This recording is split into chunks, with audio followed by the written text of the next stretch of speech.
बिस्मिल्लाहिर्रहमानिर्रहीम। अस्सलाम वालेकुम नाजरीन, आप यूट्यूब चैनल देख रहे हैं। मैं इमरान खान हूँ। नाजरीन, वही हुआ जिसका डर था। दो बहुत बड़ी खबरें हैं, एक गिलगित बल्तिस्तान से है और एक आज़ाद कश्मीर से है। रावलाकोट लहूलुहान हो गया है। पाकिस्तान की एस्टेब्लिशमेंट ने जो खेल खेला उसका नतीजा निकला है और इंतहाई अफसोसनाक इतलात आ रही हैं रावलाकोट से। यहाँ पे सिक्योरिटी फोर्सेस के लोग जो हैं वो भी शहीद हुए हैं, आम शहरी बहुत बड़ी तादाद में शहीद हुए हैं और रात गए वहाँ पे कार्रवाई डाली गई जिसके नतीजे में ये सारा इंसिडेंट हुआ है। ये सारी तफसीलात भी मैं आपके सामने रखूंगा। दूसरा, गिलगित बल्तिस्तान के इलेक्शन के रिजल्ट्स भी अब हमारे सामने मौजूद हैं। एक तो ये कि जब रिजल्ट आ रहे थे और बड़ी तेजी से रिजल्ट आ रहे थे तो 10 बजे के आसपास रात के वक्त तब तक ये इतलात थी, 7, 8, 9, 10 बजे तक ये इतलात आ रही थी कि पाकिस्तान तहरीक इंसाफ और MWM के उम्मीदवार आगे चल रहे हैं, वो जीत रहे हैं और उनकी वाज़ेह अक्सरियत दिखाई दे रही थी। लेकिन उसके बाद नताइज रोक दिए गए। नताइज रोकना एक मरतबा फिर इस बात का सबूत है कि पाकिस्तान की मिलिट्री एस्टेब्लिशमेंट सारा कुछ करने के बावजूद अवाम को कायल करने में कामयाब नहीं हो सकी। और गिलगित बल्तिस्तान के लोगों ने ना सिर्फ अपनी मजबूरियों को एक साइड पे रखा, क्योंकि देखिए उनकी मजबूरी होती है कि उन्होंने वफाक में हुकूमत में मौजूद जमातों को वोट डालना होता है। वो पीपल्स पार्टी और PMLN को वोट डालेंगे तो उन्हें फंड मिलेंगे, उनका इलाका चलेगा, उनके कारोबारी जिंदगी, उनके मामला चलेंगे। और अगर वो अपोजिशन को वोट डाल देंगे तो उन्हें कोई फायदा उससे नहीं मिलेगा। और ये उनको दिखाई भी दे रहा है कि जब तक पाकिस्तान में ये सेटअप है या मिलिट्री एस्टेब्लिशमेंट इस रविश पे कायम है तब तक वो पाकिस्तान तहरीक इंसाफ को आने भी नहीं देंगे। इसके बावजूद गिलगित बल्तिस्तान के लोगों ने हैरान कर दिया। जितने बड़े पैमाने पर वो निकले, उन्होंने निकलकर वोट डाला। इसकी तवक्को ना पीपल्स पार्टी को थी ना PMLN को थी। तो टर्नआउट ज्यादा होने का फायदा पाकिस्तान तहरीक इंसाफ को होना था, वो हुआ। खवातीन ने हैरान किया, बड़ी तादाद में खवातीन ने निकलकर जो वोट डाला वो पाकिस्तान तहरीक इंसाफ को उसका फायदा हुआ। और जैसे एक खामोश वोटर थे जो बता नहीं रहे थे कि वो यहां वोट करेंगे या वहां वोट करेंगे, उन्होंने काफी चीजें तब्दील कर दी। सारा दिन गहमा गहमी जो है वो हम पाकिस्तान तहरीक इंसाफ के कैंप्स में देखते रहे और हु का आलम था PMLN के कैंप्स में। खास तौर पे पीपल्स पार्टी के लोग तो फिर भी दिखाई दे जाते थे और वो पता चलता था कि पीपल्स पार्टी की गहमा गहमी हो रही है, उनकी पॉलिटिकल एक्टिविटी चल रही है। लेकिन PMLN के कैंप्स में नवाज शरीफ के जाने के बावजूद, यानी नून लीग ने अपना सबसे तगड़ा मोहरा मैदान में उतारा था, तो अमली तौर पे तो वो अब पाकिस्तान मुस्लिम लीग नून जो है वो आसिम मुनीर साहब की पार्टी है। नवाज शरीफ साहब तो बराए नाम ही अब उसके सरबराह रह गए हैं, अब उनकी तो हैसियत कोई नहीं है। लेकिन नवाज शरीफ को मैदान में उतारने के बावजूद कोई कामयाबी नहीं हुई और नवाज शरीफ साहब ने जो कुछ किया उसके बाद एस्टेब्लिशमेंट की जानिब से जो सख्त पैगाम आया मियां नवाज शरीफ साहब के लिए, और वो सख्त पैगाम मौसूल करने के बाद मियां साहब को वहां से निकाला गया और उनके प्रोग्राम कैंसिल किए गए। फिर मियां साहब को पाकिस्तान से बाहर भिजवा दिया गया और मियां साहब के प्रोग्राम कैंसिल होने के बावजूद और मियां साहब के वहां जाने के बावजूद, बहुत सारे वादे और दावे करने के बावजूद, गिले शिकवे करने के बावजूद, रोना धोना करने के बावजूद गिलगित बल्तिस्तान के लोगों ने मुस्लिम लीग नून को रिजेक्ट किया है और मुस्लिम लीग नून तो दूसरे नंबर पे भी नहीं आई। जबकि पाकिस्तान पीपल्स पार्टी को कुछ ना कुछ करके जितवाने की कोशिश की जा रही है। पीपल्स पार्टी ने इस मरतबा एक नया काम किया, वो ये कि रोला भी डालो और इलेक्शन में सीटें भी लो। यानी वो रोला भी डालते थे कि ये गलत हो रहा है, वो गलत हो रहा है, यहां धांधली हो रही है, वहां धांधली हो रही है, ये ज्यादती हो रही है, वो ज्यादती हो रही है। रोला भी डालते थे ताकि वो विक्टिम अपने आप को साबित करे। पुराना तरीका वारदात है इनका। इसी तरह ये भुट्टो के नाम के ऊपर वोट लेते हैं जरदारी सारे मिलके। तो पीपल्स पार्टी जो है वो रोना धोना भी करती रही और साथ में उन्होंने फॉर्म 47 वाली कार्रवाई भी डाली। जबकि PTI के जो उम्मीदवार जीत रहे थे, खासतौर पे जो खालिद खुर्शीद की वालदा है, वो बड़ी वाज़ेह अक्सरियत से वो आगे चल रही थी और वो इलेक्शन जीत रही थी, लेकिन फिर उनको हरवा दिया गया इलेक्शन। और खालिद खुर्शीद की वालदा को हराना बहुत जरूरी था एस्टेब्लिशमेंट के लिए, क्योंकि इसमें एक पैगाम था। जैसे उस्मान डार की वालदा को हराया गया, जैसे यास्मीन राशिद साहिबा को हराया गया, जैसे परवेज लाई की अहलिया को इलेक्शन हरवाया गया, ईमान ताहिर सादिक जो हैं उनको भी ऐसे ही इलेक्शन हराया गया। और बहुत सारी खवातीन हैं जिनके साथ इलेक्शन में बड़ी ज्यादती की गई है। रावलपिंडी से कुछ खवातीन खड़ी हुई, कुछ पंजाब से खड़ी हुई, तो इनको जबरदस्ती इलेक्शन हरवाया गया था। ऐसे ही खालिद खुर्शीद की वालदा को भी इलेक्शन हरवाया गया।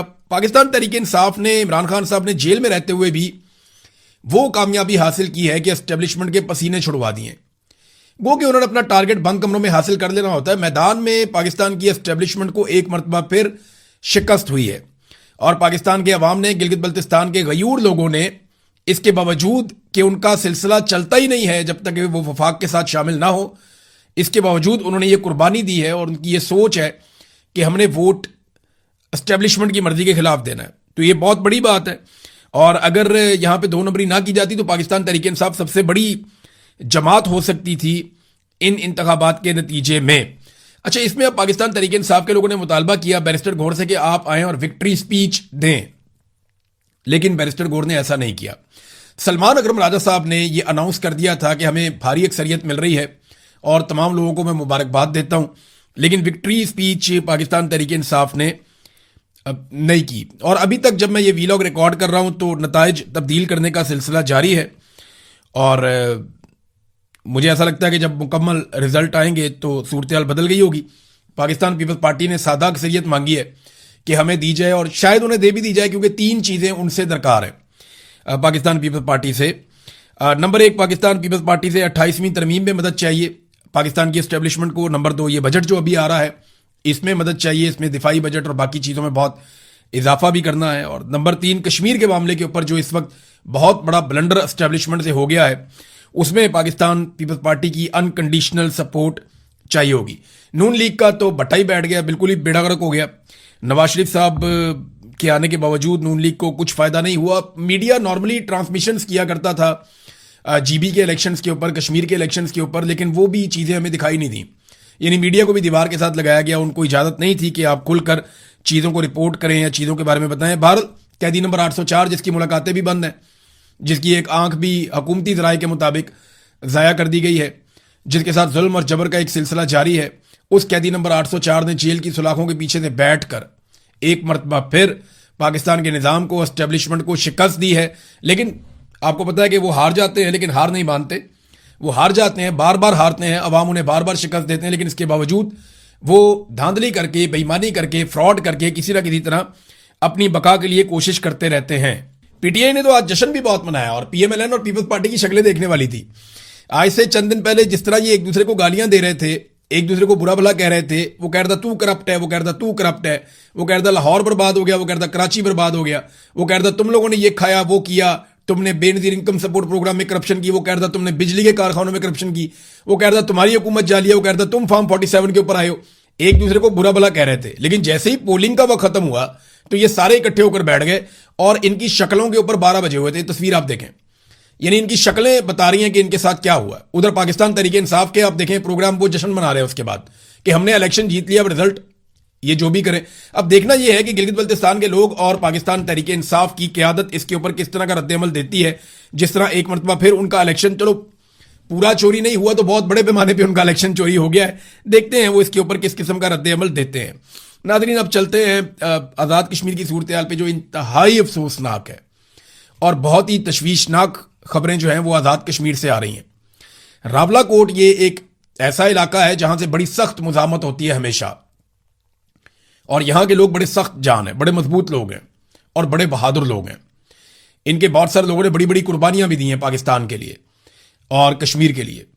अब ये रावलाकोट के अंदर पहला इंसिडेंट होता है जहां पे उमर नज़ीर कश्मीरी को गोली मारी जाती है, उनको जख्मी किया जाता है गोलियां मार के, और उनके एक साथी शाहजेब को कत्ल कर दिया जाता है और उनकी शहादत के साथ कुछ और लोग जख्मी हो जाते हैं।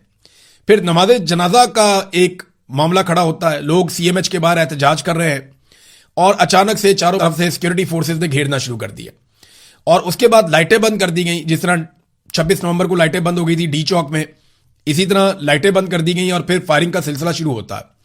अभी बहुत सारे ऐसे मनाजिर आ रहे हैं जो बड़े हौलनाक हैं, और इतने हौलनाक मनाजिर हैं और ऐसी ऑडियोज हैं और इस तरह की वीडियोज आ रही हैं कि मैं आपको दिखा भी नहीं सकता। यानी मैं खुद वो देख रहा था तो मैं नहीं देख पा रहा था कि इस किस्म की बर्बरियत क्या आज़ाद कश्मीर में हो सकती है। हम मकबूजा कश्मीर में कभी ऐसी चीज़ों की तवक्को नहीं कर रहे थे जो आज़ाद कश्मीर में हो गया है। अहमद फरहाद साहब की टाइमलाइन से मैं एक चीज़ आपको पढ़ के सुनाता हूँ, क्योंकि उनका ताल्लुक कश्मीर से है और डायरेक्टली उनके बहुत सारे दोस्त उस एहतजाज में वहां पे शामिल हैं। तो वो बताते हैं कि रावलाकोट से जिन मकामी लोगों और सहाफ़ियों से बात हुई और जिन दर्जनों लोगों के मैसेजेस मुझे मिले, उनके मुताबिक हजारों मुजाहिरीन पर 1 घंटे से जायद जारी रहने वाले ऑपरेशन में खुदकार हथियारों से शदीद फायरिंग की गई। ये बहुत सारे मैसेजेस मुझे भी आए हैं, बहुत सारी वीडियोज भी आई हैं और मैं हैरान हो रहा था उन्हें देखकर। अहमद फरहाद उन्हीं की बात कर रहे हैं शायद। उन्होंने कहा जी खुदकार हथियारों से शदीद फायरिंग की गई है, जबकि इस दौरान मुसलसल हेलीकॉप्टर भी फिजा में प्रवास करते रहे हैं। ऐनी शाहिदीन के मुताबिक धरने के मुकाम पर उस वक्त दर्जनों शदीद जख्मी मौजूद हैं, जिन्हें उठाने वालों को भी सीधी गोलियां मारी जा रही हैं और जिनमें से अक्सर के बारे में यह खदशा जाहिर किया गया है कि वो मर चुके हैं। बात करने वालों ने यह भी दावा किया है कि ऑपरेशन में हेलीकॉप्टर का भी इस्तेमाल किया गया, जबकि ऑपरेशन के बाद लाशें भी गायब की जा रही हैं। ये वो गैर मुसद्दका इतलात हैं जो तवातर से मुख्तलिफ लोगों की जानिब से मुझे मिली हैं और मुख्तलिफ सोशल मीडिया प्लेटफॉर्म्स और ग्रुप्स में शेयर हो रही हैं। लेकिन चूंकि मैं वहां मौजूद नहीं, लिहाजा किसी खबर की तस्दीक नहीं कर सकता। फिर उन्होंने बताया कि ज़िले इंतजामिया से रब्ता करने की कोशिश की, वो कुछ और सहाफ़ियों ने भी कोशिश की, लेकिन उनकी तरफ से मौक़िफ़ कोई नहीं आया। और ये इतलात इतनी बड़ी तादाद में और शिद्दत से मुझ तक पहुंची हैं कि अगर इनकी तस्दीक नहीं की जा सकती तो इनसे मुकम्मल तौर पर इनको नजरअंदाज भी नहीं किया जा सकता। ये ऐसे ही हो रहा है। वीडियोज आ रही है, इंफॉर्मेशन आ रही है, जो लोग वहां मौजूद हैं वो क्लेम कर रहे हैं कि दर्जनों लोगों को गोलियां लग गई हैं और वो 20 से ज्यादा शहादतों का क्लेम कर रहे हैं। उनका दावा है कि इससे ज्यादा लोग शहीद हो गए। मैं बड़ा मोहतात होकर आपको ये नंबर बता रहा हूं। वो कह रहे हैं जी बहुत सारे लोगों को गोलियां लगी। खबर एक आ गई थी मीडिया में, पहले 7 लोग शहीद हो गए, लेकिन उसके बाद एकदम खबर आना बंद हो गई। मीडिया को मना कर दिया गया कि आपका कोई ब्लैकआउट है, मुकम्मल तौर पर आप वहां पर नहीं दिखा सकते कि आजाद कश्मीर में क्या हो रहा है। और इतना खौफनाक, यानी वो कहते हैं मेरा दिल और दिमाग इन इतलात की तस्दीक करने से कासिर है, लेकिन जिस तरह से ये इतलात पहुंच रही हैं वो इंतहाई परेशान कुन और तकलीफ दे हैं। मुतअद्दिद ज़राए के मुताबिक इस मुबैना खूनी ऑपरेशन के बाद इस वक्त शहर का इलाका मुकम्मल तौर पर सिक्योरिटी फोर्सेज के कंट्रोल में है। देखिए, कर्फ्यू जैसी एक सूरत हाल वहां पर आज़ाद कश्मीर में मौजूद है। पहले पाकिस्तान के मीडिया पर यह खबरें चलवाई गई और यह बाकायदा डिस्कशन हुई और यह फैसला किया गया कि कर्फ्यू लगा दिया जाए आज़ाद कश्मीर के रावलाकोट के इलाके में। लेकिन जब तनकीद हुई, मैंने शोर मचाया, बाकी लोगों ने शोर मचाया कि यार ये तो इंडिया लगाता है मकबूजा कश्मीर में कर्फ्यू, आप पाकिस्तान में कर्फ्यू लगाने लगे आजाद कश्मीर में।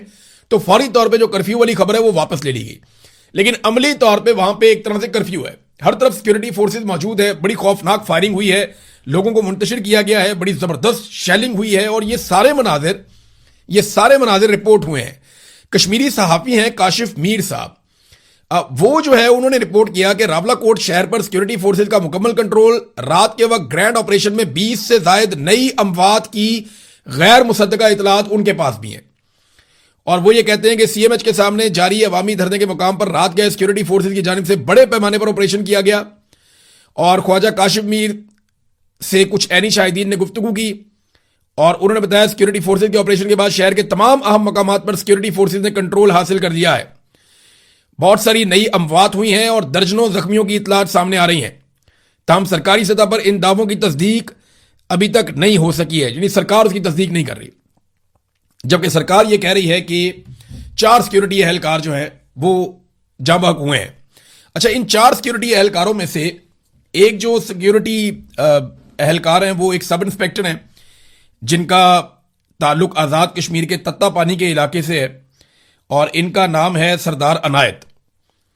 ये इनके कुछ रिश्तेदार जो हैं यहाँ बरतानिया में भी रहते हैं और ये बड़े ज़बरदस्त आदमी हैं, बड़े बाउसूल आदमी थे। इनके बारे में इनकी फैमिली के लोग ये बता रहे हैं, इनके दोस्त ये बता रहे हैं। उनका ये क्लेम है कि इंस्पेक्टर साहब ने, सब इंस्पेक्टर साहब ने अपने दोस्तों से और बाकी लोगों को, आसपास पुलिस वालों को, सबको पता था कि इन्होंने मुजाहिरीन पर गोली चलाने से इनकार किया था और उसके बाद ये शहीद हो गए। अब क्लेम इनके जो साथी हैं या करीबी लोग हैं उनकी जानिब से यह किया गया कि इनको मुजाहिरीन की जानिब से गोली नहीं मारी गई। तो क्या इनको सिक्योरिटी फोर्सेज की जानिब से गोली मारी गई है? यहां बरतानिया में एक जर्नलिस्ट हैं, कश्मीर से उनका ताल्लुक है, उन्होंने ये खबर भी दी है और उनका ये दावा है कि ये गोली जो है वो चलाई गई है सिक्योरिटी फोर्सेज की जानिब से और उनकी गोली से ये सब इंस्पेक्टर शहीद हुए। अब ये मामला अजीबोगरीब किस्म का बन गया। हम तो कश्मीर पाकिस्तान की शारग है ये नारा लगाते थे, लेकिन शारग वाले नारे से हम दहशतगर्द तक कैसे पहुंच गए? यह बयानिया इंतहाई खतरनाक है। हम भारत में जिस तरह की खबरें हम पढ़ा करते थे मकबूजा कश्मीर को लेकर, उसी तरह की खबरें अगर हमें आज़ाद कश्मीर से मिलेंगी तो यह इंतहाई अफसोसनाक होगा। शौकत नवाज मीर साहब के घर पर छापा मारा गया और इंतहाई ज्यादती की गई। उनकी बहन को पकड़ के घसीटा गया, उनके बहनोई को गायब कर दिया गया, उनके कुछ और मुलाजमीन है घर के, कुछ रिश्तेदार हैं नवीद मीर, उनको भी अगवा कर दिया गया। प्रोफेसर वाजिद अजीज, ये इनको भी वहां से अगवा कर लिया गया और शौकत नवाज मीर जो है वो नहीं मिले। उनकी बहन प्रोफेसर नाजनीन हबीब मीर जो है उनकी बहन है, उनके साथ बदतमीजी की गई और उन्हें फर्श के ऊपर घसीटा गया।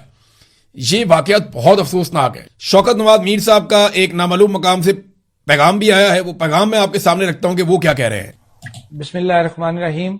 मैं शौकत नवाज मीर, मेंबर जम्मू कश्मीर ज्वाइंट अवामी एक्शन कमेटी, इस वक्त अपने तमाम ओवरसीज भाइयों से मुखातिब हूं और स्पेशली मेरी आज उनसे ये रिक्वेस्ट होगी, बल्कि मैं ये कहूंगा कि मेरी इसको आखिरी रिक्वेस्ट समझें, क्योंकि आपने पहले दिन से जम्मू कश्मीर ज्वाइंट अवामी एक्शन कमेटी में जिस तरीके से रियासत के लोगों को सपोर्ट किया, चाहे वो जानी था, माली था या सोशल मीडिया के ऊपर के एक महाज था, हम आपका जितना शुक्रिया अदा करें कम है। लेकिन आज का मेरा ये वीडियो बयान, वीडियो क्लिप आपसे स्पेशली ये इस्तदा करता है कि क्योंकि यहाँ पे रियासत जबर पे आ चुकी है, रियासत ने हमसे तमाम वसाइल हमसे छीन लिए हैं, रियासत ने रियासत के अंदर कत्लेआम जो है वो शुरू कर दिया, रावला कोट के अंदर हमारी कीमती जानें जो है जाया हो गई हैं। इसी तरीके से पूरी रियासत के अंदर से लोगों को घरों से, दुकानों से राह चलते उठाया जा रहा है कि ये वो एक माहौल पैदा कर दिया गया कि आपको दुश्मन और अपने के अंदर आप फर्क करना बड़ा मुश्किल हो गया। लिहाजा मेरी तमाम ओवरसीज भाइयों से अपील है कि रियासत के जिस जगह से आपका तल्लक है, आप लोगों की जिम्मेदारी बनती है, ये कौमी फरीजा आप पे बन चुका है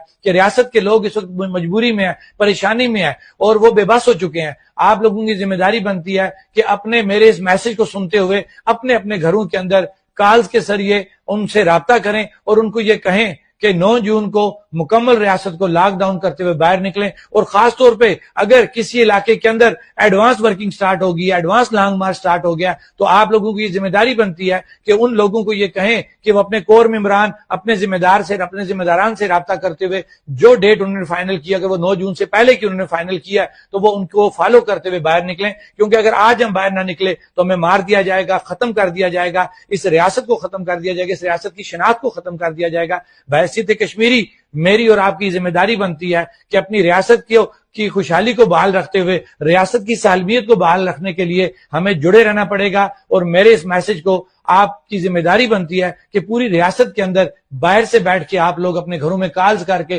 तमाम लोगों की बात बताएं, नौजवानों को, बुजुर्गों को, कि जम्मू कश्मीर ज्वाइंट अवामी एक्शन कमेटी के हर मैसेज को फॉलो किया जाए।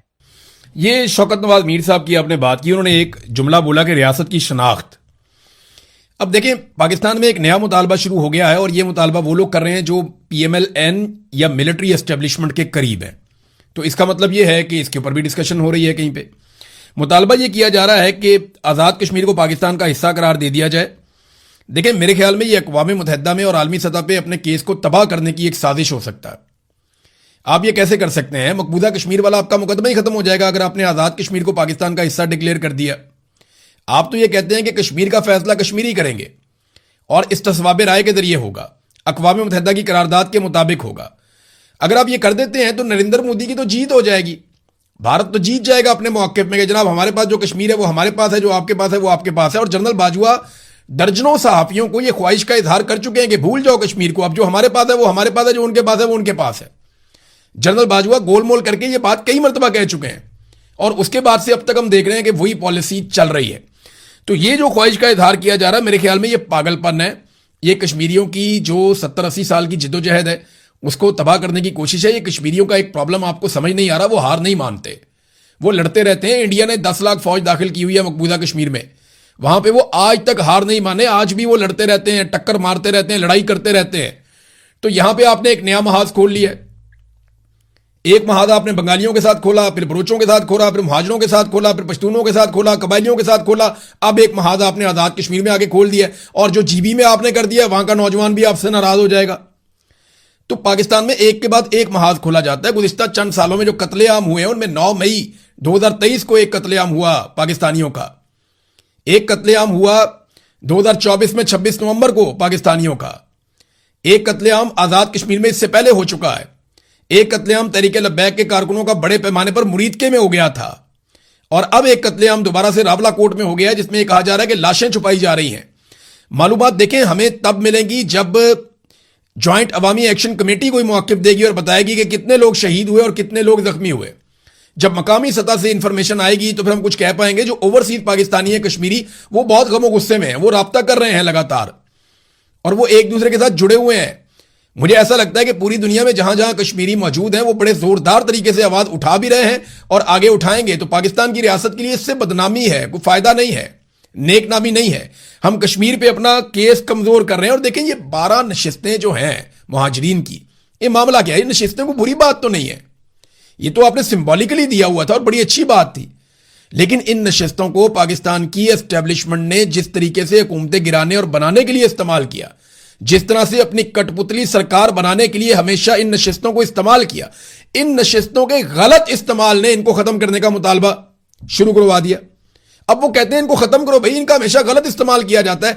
हमने नेक नियति थी कि शामिल करें, लेकिन आपने जो हमारे साथ किया, पीठ में बार बार खंजर घोंपा, बार बार आपने हमारी हुकूमतें गिराई और बनाई इन्हीं 12 कठपुतलियों के जरिए से, तो इनको खत्म करें। अब उनका मुतालबा जायज लगता है, क्योंकि इस्तेमाल आपने उस चीज का इंतहाई गलत किया, और वो गलत इस्तेमाल की वजह से हम यहां पे खड़े हुए हैं।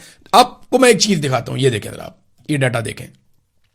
अभी जो आजाद कश्मीर में वजीर खजाना पेशावर से, वजीर ट्रांसपोर्ट रावलपिंडी से, वजीर जंगलात नारोवाल से, वजीर खुराक गुजरात से, स्पोर्ट्स का जो है वो मुल्तान से, वजीर मजहबी अमूर और औकाफ रावलपिंडी से, वजीर सनत व तजारत और मजदूरों की बहबूद, ये वजारतें जो हैं ये आपके अटक से हैं। फिर वजीर इन्वायरमेंट जो है वो लाहौर से है। अब मुझे आप बताएं ना कि सारे वजीर उठा के आपने मुख्तलिफ शहरों से, या पंजाब से आपने, या एक आधा पेशावर से, आपने वो सारे वजीर उठा के आपने वहां लगाए हुए अहम तरीन वजारतों के ऊपर आजाद कश्मीर में। तो ये कठपुतलियों के जरिए से पूरे निजाम को कंट्रोल किया जा रहा है। ताहिर अशरफी ने एक चैलेंज दिया। अब ये मैदान में हमेशा जब भी एस्टेब्लिशमेंट किसी मामले में आती है तो ताहिर अशरफी को फौरन मैदान में उतारा जाता है। ताहिर अशरफी ने चैलेंज दिया कि जनाब आप जाके इलेक्शन लड़ें, एक्शन कमेटी का मौक़िफ़ इतना मजबूत है तो इलेक्शन में जाएं और जीत कर आएं। ये वो आदमी चैलेंज कर रहा है जिसने अपनी पूरी जिंदगी में कोई इलेक्शन नहीं लड़ा और ना ये लड़ सकता है। ताहिर अशरफी साहब काउंसलर का इलेक्शन नहीं लड़ सकते, और ये एक्शन कमेटी जैसी बड़ी अवामी ताकत को ये कह रहे हैं कि जाओ और जाके इलेक्शन लड़ो। अंदाजा करें कि क्या पिद्दी और क्या पिद्दी का छोरबा, ये जब भी एस्टेब्लिशमेंट किसी के सर पे हाथ रखती है ना तो वो उछल उछल के जैसे बातें करते हैं, लोग, मैं हैरान होता हूं।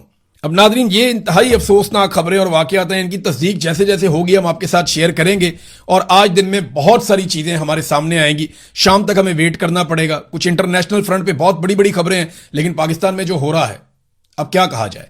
तो एक तो जीबी का पूरा रिजल्ट आने दें और उस पर पीटीआई का मौक़िफ़ आने दें, या जो उम्मीदवार जिनके साथ ज्यादती हुई उनका मौक़िफ़ आने दें, और फिर जो रावला कोर्ट में हुआ वो पूरी कहानी खुलने दें। रात के अंधेरे में जो किया गया, दिन की रोशनी में पता तो चलेगा ना।